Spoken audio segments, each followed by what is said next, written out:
안녕하세요. 가이드분의 차파고입니다. 오늘 영하 14도거든요. BMW i3로 얼마나 운전할 수 있는지 한번 알아보겠습니다. 진짜 이게 이 차가 몇 킬로나 갈 수 있을지 걱정이 되는데요.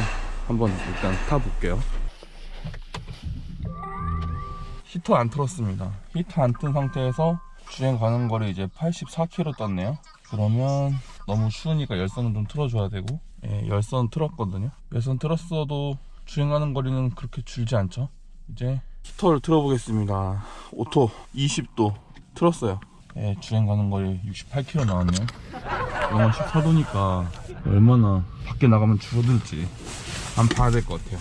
한번 운전해 보겠습니다. 야, 지금 이게 지하 주장이라 1도라서 주행 가는 거리 68km지 만약에 밖에 나가는 순간 온도 확 떨어질 거거든요. 그러면은 주행가는 거리가 확 줄어들 거란 말이죠. 어디 봅시다. 얼마나 떨어지나. 지금 원래는 1도라고 그랬는데 밖에 나가자마자 차가 이제 밖에 온도를 확인하고 영하 3도 막 뚝뚝 떨어지고 있어요. 오늘은 판교까지 출근할 거고요. 지금 68에서 시작했죠. 아, 이거 오늘 왕복을 해야 되는데 과연 왕복할 수 있을지 모르겠네요. 지금 제가 배터리 100%에서 시작했는데 과연 이게 요즘 나오는 전기차들은 히트펌프가 있기 때문에 아무리 겨울이라고 해도 주행가는 거리 차이가 그렇게 많이 안 나거든요.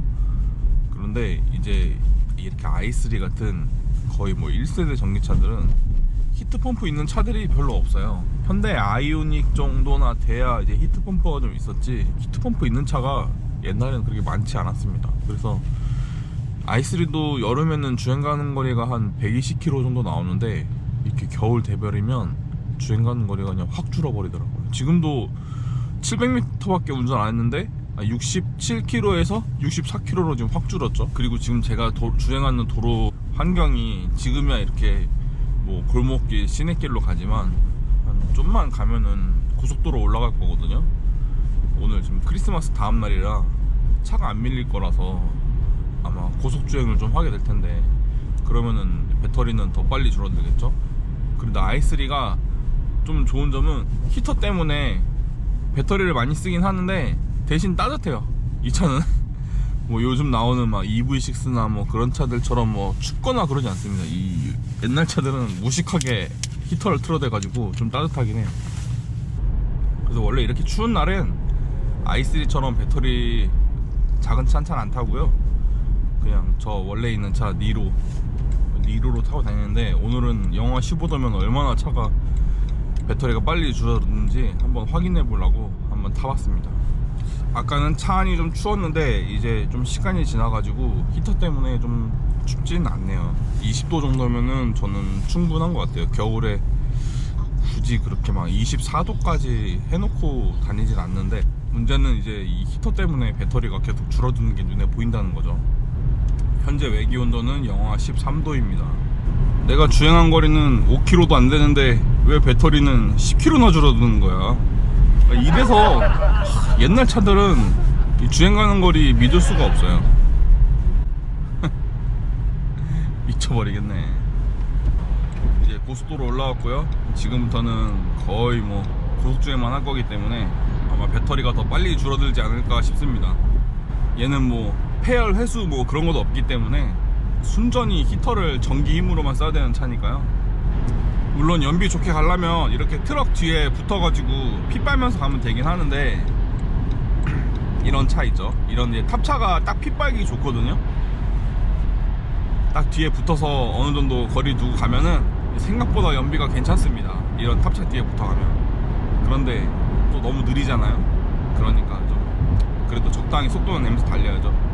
저는 전비차라고 전비 안 끼겠다고 막 80km 막 70km 막 그렇게 달리는 거 좀 그건 이해가 안 가요.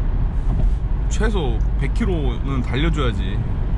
지금 제 차가 보면 배터리가 이렇게 4칸이 있거든요. 2칸만 쓰고 판교에 도착했으면 좋겠어요. 그럼 제가 저녁에 집에 갈 때는 히터 끄고 그러고 운전할 테니까 제발 좀 그랬으면 좋겠습니다. 일단 탑차 뒤에서 공기저항 덜 받으면서 좀 꿀 좀 빨아볼게요. 아, 그나마 열선 시트가 있으니까 따뜻해가지고 버팁니다. 20도 정도면은 그렇게 뭐 춥지도 않거든요. 발끝이 막 시렵거나 막 그 정도는 아니니까 솔직히 뭐 입에서 입기만 안 나오면 되는 거잖아요. 그 정도면은 뭐 됐지. 뭐 더 얼마나 따뜻하게 하고 다녀요. 따뜻하게 하고 다녀봤자 덥기만 하지. i3 단점 하나가 이 열선 스티어링이 없다는 건데 뭐 그 정도도 뭐 이해해야죠. 현재 중간 보고를 하자면 제가 달린 거리는 10km지만 줄어든 배터리는 한 20km치 줄었습니다. 아까 분명히 출발하기 전에 주행 가는 거리 히터 키고도 68km라고 했는데 이제 48km라고 남았어요. 그렇게 빨리 달리지도 않는데 너무 추우니까 차가 정신을 못 차리는 것 같아요. 이렇게 겨울에는 이렇게 내연차들 뒤에서 연기 올라오잖아요. 이게 좀 부럽긴 해요. 본네트 안에 천연 히터가 있는 거잖아요. 엔진도 굴려주는데 따뜻한 열도 나오는 그런 환상적인 구동기관이 지금 들어있는 거잖아요. 얼마나 좋아. 차를 굴리는데 열도 난다? 너무 신기해. 거기다가 차가 얼마 못 갈 것 같을 때는 주유소 가서 기름만 넣으면은 바로 출발할 수 있는 그런 혁신적인 시스템. 전기차 입장에서는 정말 듣도 보도 보단 초 하이테크죠. 너무 신기하잖아요. 전기차는 좀 가려면은 막 몇 시간씩 충전해야 되는데 내연차는 그냥 주유소 가서 기름만 넣기만 해도 주행 가는 거리 막 600km씩 나오고, 아마 전기차가 대세가 되면은 오히려 이런 생각을 하는 사람들이 많아지지 않을까 싶습니다. 이제까지는 좀 오르막이어서 배터리가 빨리 줄었고, 이제 그나마 여기서부터 판교 IC까지는 좀 내리막길이거든요. 그래가지고 배터리 좀 덜 쓸 것 같긴 한데 한번 볼게요. 지금 현재까지 16km 정도 달렸고 배터리는 25km치 27km치 줄었습니다. 주행 가는 거리 41km라고 뜨네요. 지금 저 딱 판교 갈 때까지 배터리 절반만 쓰면 되거든요. 근데 이제부터는 내리막길이니까 아마 배터리 그렇게 많이 안 줄어들 것 같아요. 지금 제 현재 시속은 100km입니다 여기가 또 구간 단속 구간이라 100km로 천천히 달려야 돼요. 이게 웃긴 게, 그리고 이렇게 좀 해가 조금 들어오는 데서 운전하면은 좀 차가 덜 추워하는 것 같고, 이 터널 많고 응달인 데 달리면은 또 좀 추워 하더라고요. 그러면서 더 배터리도 빨리 줄어드는 것 같고. 그러니까 이 BMW i3를 얘네가 만들 때 무슨 뭐 시티카 개념으로 만들었다고 하잖아요. 근데 겨울 되면요, 이거 시티카도 아니에요. 이거 마트카요, 마트카. 그래도 내리막길이라고 아까는 주행 가는 거리가 41km였는데 이제는 42km까지 늘어났습니다. 이런 건 좋네. 시속 100km로 달리는데도 주행 가는 거리가 줄지 않고 늘어났어요. 근데 이게 또 좋아할 것도 아닌 게, 어차피 나중에 제가 이 길 다시 올라가야 되잖아요. 그럼 배터리 쓰는 것도 똑같아요. 내리막이 있으면은 오르막이 있는 것처럼, 뭐 이게 뭐 인생도 아니고 전기차 타면서 이 오르막 내리막까지 계산하고 타야 되는 경우도 또 있거든요. 진짜 웃긴 거죠. 나는 그냥 편하게 타려고 타는 건데 계속 내리막이라든지 배터리 많이 세이브 되고 있습니다. 와, 주행 가는 거리 44km까지 늘었어요. 네, 이제 얼추 거의 다 왔는데 다행히도 집에는 갈 때 무리 없을 것 같아요. 지금 주행 가는 거리가 45km거든요 아까 67km에서 출발했으니까 한 22km 정도 줄어든 건데, 근데 현재 제가 주행한 거리도 트립상으로 한 21km 됩니다. 그러니까 원래는 한 10km 정도 차이가 났었는데 지금 막 내리막길로 막 내려오면서 충전을 많이 한 거예요. 그러니까 이게 전기차가 진짜 웃기다니까요. 오르막이 나오면은 주행 가는 거리가 막 속절없이 막 줄어들고, 또 내리막 나오면은 줄어들어야 될 주행 가는 거리가 안 줄어들죠. 어쨌든 왕복을 한다? 그러면은 똔똔이다. 어쨌든 내가 내려가면서 아꼈던 배터리는 좀 이따 집에 가면서 써야 된다. 반대로 또 집에 가면서 썼던 배터리는 내일 아침에 출근하면서 뭐 그런 식으로 보상을 받는 거죠. 그래서 이제 서울에서 강원도로 놀러 갈 때는 계속 오르막이니까 생각보다 배터리가 많이 줄어들 거예요. 반대로 돌아올 때는 생각보다 배터리가 덜 들겠죠. 그러니까 저는 이게 한 4년, 5년 정도 전기차 타면서 느끼는 게, 물론 온도도 중요하지만 이 엘리베이션이 고도가 더 중요한 것 같아요. 왔다 갔다 하는 고도가. 이 회생 제동으로 얻는 배터리의 양이 생각보다 무시할 수 없을 만큼 엄청나게 큽니다. 그래도 판교까지 오는데 배터리를 한 30% 썼네요. 그러면은 퇴근은 문제없이 할 수 있을 것 같습니다. 히터도 뭐 20도 정도로 무난하게 틀었고요. 가끔 보면은 뭐 전기차 타면서 배터리 아낀다고 무슨 뭐 무릎 담요 쓰고 막 무슨 손난로 쓰고 막 그런 경우 있는데, 난 그런 짓을 왜 하는지 모르겠어. 물론 충전하기 귀찮아서 그럴 수도 있긴 한데, 그냥 맘 편하게 배터리 쓰고 다니면 되는데 굳이 뭐 무릎 담요까지 써가면서 뭐 그렇게 차 타는 거 되게 좀, 전 좀 궁생 같지 않나라는 생각을 합니다. 일단 다 왔고, 저는 좀 이따가 저녁에 퇴근할 때 한 번 더 퇴근 현황 보고를 한번 해보겠습니다. 네, 이제 퇴근할 거고요. 지금 주행 가는 거리는 54km 뜹니다. 지금 또 주행 가는 거리가 아까 한 40km 떼였던 것 같은데 54km 뜨네요. 트립 리셋을 하고 54km, 집까지 한 22km 걸리니까 도착하면 한 34km 남아야 정상인데, 주행 가는 거리가 과연 어떻게 되는지 한번 보겠습니다. 출발할 땐 조용하죠. 1세대 전기차들은 아예 가상음이 없어요. 그냥 조용하게 갑니다. 확실히 가상 주행음이 없는 게 가장 좋은 것 같아요. 제가 지금 니로가 이제 가상 주행음이 있는 차잖아요. 몇 년을 샀는데도 아직도 그 가상 주행음이 호감이 가지 않습니다. 그냥 있다 생각하고 타는 거지만, 이렇게 BMW i3처럼 가상 주행음이 아예 없는 차를 타면 이게 훨씬 나은 것 같아요. BMW나 뭐 현대차나 되게 가상 주행음에 힘을 많이 쓰잖아요. 쓸데없는데 돈 쓰지 말고 그냥 그런 거 안 했으면 좋겠어요. 물론 차량 외부로 보행자를 위해서 가상 주행음이 나는 거는 이해하는데, 굳이 차량 내부까지 그 가상 주행음을 들리게 할 필요는 없다고 봅니다.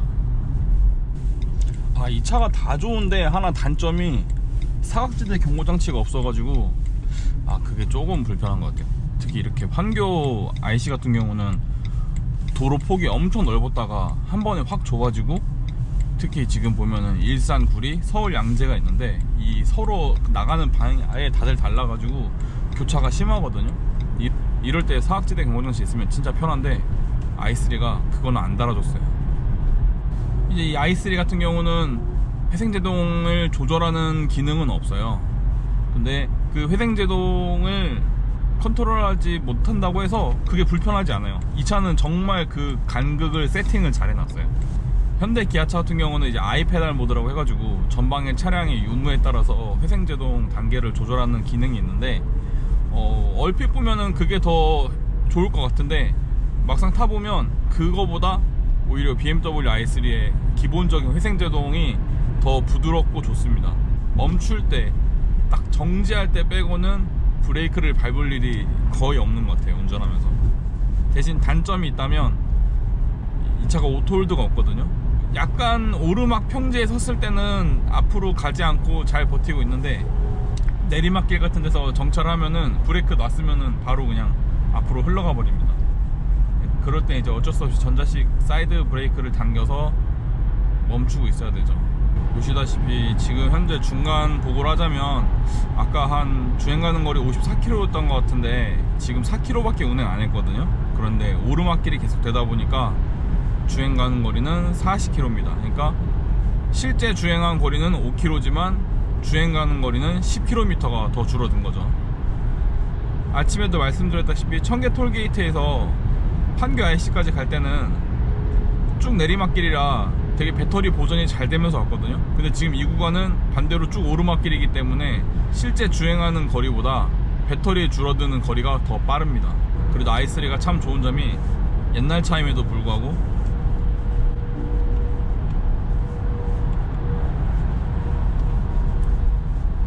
뭐야, 저 처음인데요. 이거 스마트 크루즈 컨트롤이 안 되나? 왜 안 되지? 너무 추워서 그런가? 센서를 확인하고 세척하라는데요. 이게 뭔지 알겠다. 지금 제가 원래 스마트 크루즈 컨트롤을 작동시키려고 그랬는데 작동이 안 된다고 그래가지고, 안 되네. 스마트 크루즈가 안 된대요. 이게 제가 얘기를 들었는데 i3 같은 경우는 스마트 크루즈 컨트롤을 카메라 방식으로 한다고 하더라고요. 그래가지고 이게 해가 질 때 햇빛이 너무 세면 이게 작동이 안 된대요. 처음이네요. 이거 오랜만에 영상 찍으려고 찍다가 딱 찍혔네. 제가 아까 주행 가는 거리가 43km 남았다고 했죠. 지금 제가 트립상으로 주행한 거리 7km인데 남은 주행 가는 거리는 36km입니다. 출발하기 전보다 주행 가는 거리가 20km가 날아간 거예요. 주행을 8km밖에 안 했는데, 히터도 그렇게 세게 안 틀었는데 20도밖에 안 되는데, 실내 온도도 8도밖에 안 되거든요. 근데도 이렇게 많이 줄어들었네. 그래도 이제 오르막길 쭉 올라왔잖아요.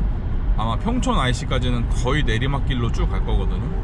그러면은 별로 안 줄어들겠죠. 현재 34km 주행 가는 거리 남았습니다.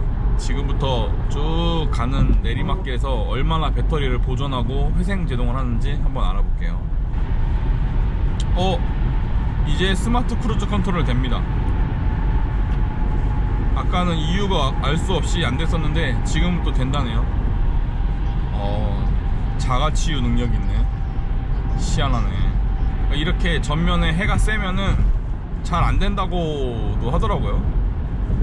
희한하죠? 원래 보통은 레이더를 통해서 스마트 크루즈 컨트롤이 작동하는데, i3는 특이하게 카메라 기반의 스마트 크루즈 컨트롤을 작동하니까 또 꺼졌어요. 크루즈 컨트롤이 꺼졌습니다. 역시 이 전방에 있는 카메라가 조금 인식을 할 수 없는 상황이 되면은 이렇게 어김없이 꺼지더라고요. 이런 문제 때문에 자동차 회사들이 긴급 제동 보조 장치나 그런 거를 카메라만으로는 작동을 안 시키는 것 같아요. 레이더를 반드시 달아서 하더라고요. 그러니까 모닝 같은 경우도 드라이브 아이즈를 달면은 하단에 레이더가 달리거든요. 그 레이더가 이제 스마트 크루즈 컨트롤은 아니지만 전방 충돌 방지 보조 기능을 하는 레이더인데, 이게 원래는 카메라만으로도 충분히 작동했던 기능이거든요. 이제는 이런 문제들 때문에 꼭 레이더까지 같이 달아주는 것 같아요. 다시 스마트 크루즈 켜볼게요. 네, 안 된다고 합니다. 앞에 너무 눈부신가봐요, 차가. 그냥 안 켜고 갈게요. 이제 여기서 알게 되었습니다.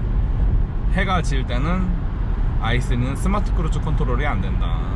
지금 계속 내리막, 은근한 내리막으로 가고 있고요. 현재 트립상으로는 13km 정도 주행했는데 주행 가는 거리는 31km. 아까보다 한 2km 정도밖에 안 줄었습니다. 계속 내리막이기 때문에 아마 주행 가는 거리 안 줄어들 거예요. 그냥 배터리가 계속 거의 안 쓰는 식으로 내리막길에서 차가 굴러가는 정도의 수준으로만 주행을 할 것 같습니다. 배터리 진짜 거의 안 줄어드네요. 지금 아직도 주행 가는 거리 31km라고 뜹니다. 집에까지는 무리 없이 도착할 수 있을 것 같아요. 이제 지금부터 살짝 오르막길이긴 한데 이 구간은 그렇게 길지 않고 차량 속도도 그렇게 빠른 구간이 아니라서 배터리 아마 많이 쓰진 않을 거예요. 그리고 어차피 IC 나가서도 계속 내리막길이거든요. 제가 사는 3분역까지도 계속 내리막길이기 때문에 배터리는 거의 안 쓸 것 같습니다. 오늘 아침에 100%에서 출발한 차인데 30km, 40km 주행했다고 배터리가 39%밖에 안 나왔어요. 지금 집에 도착하면 얼마나 남을지 기대가 됩니다. 지금부터도 이제 쭉 내리막길로 주행하기 때문에 배터리 거의 안 줄어들 것 같아요. 지금 아까 약간 오르막 올라왔다고 주행 가는 거리 28km 남았거든요. 한번 보죠. 이제 계속 내리막길이고 그 내리막길 정도도 꽤 크기 때문에 주행하면서 쓰는 전기보다는 아마 회생제동하면서 얻는 전기가 더 많을 겁니다. 이렇게 전방 차량이 브레이크를 밟아서 속도를 줄여도 i3는 브레이크 밟을 필요는 거의 없어요. 그냥 악셀 워크 정도만 가지고도 충분히 제동이 가능합니다. 멈추네요. 멈출 때도 이렇게 차들이 조금씩 쓰잖아요. 저도 지금 같이 쓰고 있는데 브레이크 안 밟고 있어요.